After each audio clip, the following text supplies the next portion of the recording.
4, 3, 2, 1. What up, my name is Phil and I've closed over $1 million in my own business and for others. And today we're going to talk about how to not do a sales call review. And I have nothing to sell you. So, number one, don't do this with your partner, okay?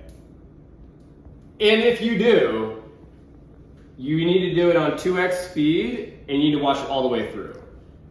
Just right off the bat, number one, that's one of the most important points in this entire video is just what I said there, because only you really know if it was a good call for you or not. Like they're not in your body. They don't know how you were feeling that day. They don't know in what context that you were operating at on that day. They didn't talk to the person for an hour. They don't have the real feel of how that conversation went. Okay, and only if they listen to the entire thing at the whole way through, they're just going to be pausing it and telling you to do things that you already do, 5 minutes later, 10, 20 minutes later. There's nothing worse than being told to do what you already did. So that's horrible. So what I would recommend is that you do this separately on your own, because only you really know if it was a good call for you or not. And you should know whether or not it was a good call or not. It's like, you should know this by now. You should know if you crushed it, you should know if you didn't, and how the outcome of that call, really based on how the outcome of that call went, and just the overall, specifics of the points that you wanted to hit in that call. Did you hit them all? Did you make all the points? Did you come prepared? Were you late? Were you, was there a problem connecting on the computer? Like all these little things that, are going to come up. Like, are they good? Were they a good, prospect? Are they in the target audience? Do they know why they're there? Were they on time? Were they engaged, or were they giving you flat answers the entire first 5 minutes?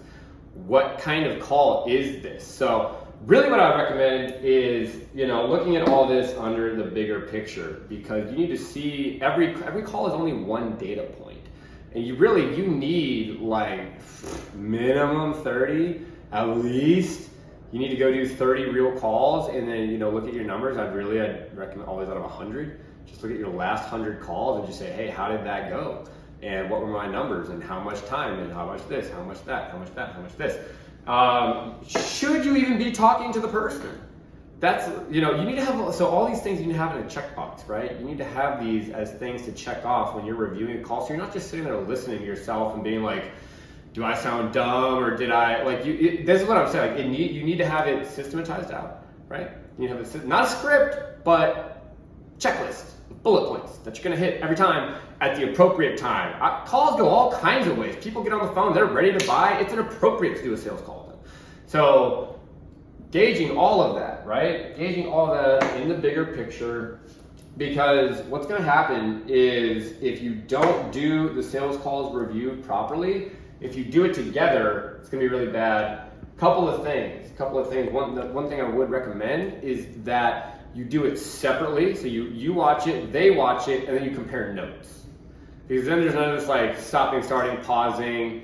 And I would really recommend that you watch it all the way through and just only pause and make very brief notes if you need to. You really just want to watch it all the way through. And I say at 2x speed, and actually at 2x speed, even though that takes away some of the tonality, it makes it very easy to see the systems that the bullet points you would have hit or not hit in that call. So I find that it makes the structure of the call very apparent, right? And it kind of strips the call of this dead air or any kind of, it makes it a little bit of a less emotional call to listen to.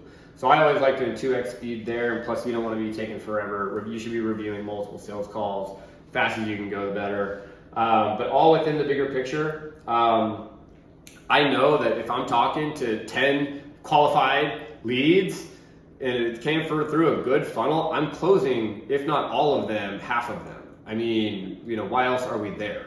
Right? We're there to make a decision, and we're going to know where that person falls in that category of what type of lead they're going to be, right? So everything has been systematized once again, right? But you need to know your numbers. You're closing, if you're closing at 1 out of 10, that's not a good funnel to be closing for. You don't want to be closing for that funnel, right? You want to, so for example, I just tried a new offer the other day with a company, and I closed the first 3 out of 8 calls.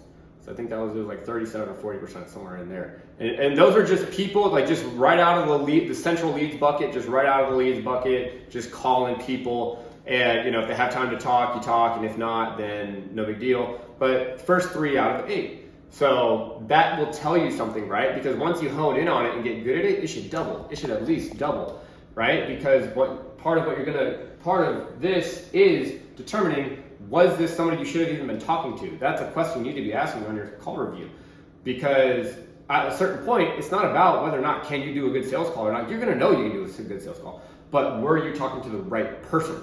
And so if you just spent an hour talking to the wrong person, you could have been helping somebody else that was ready to go, more committed, more serious, and understands the magnitude of your offer and what it can really do for them, right? And a lot of that is done in the marketing and the branding. So if they haven't, how long were they following? That's a question you want to know. How long have they been aware of this offer, right? And it's almost like going down the script, but you want it to be so that the checklist and the script are kind of the same thing.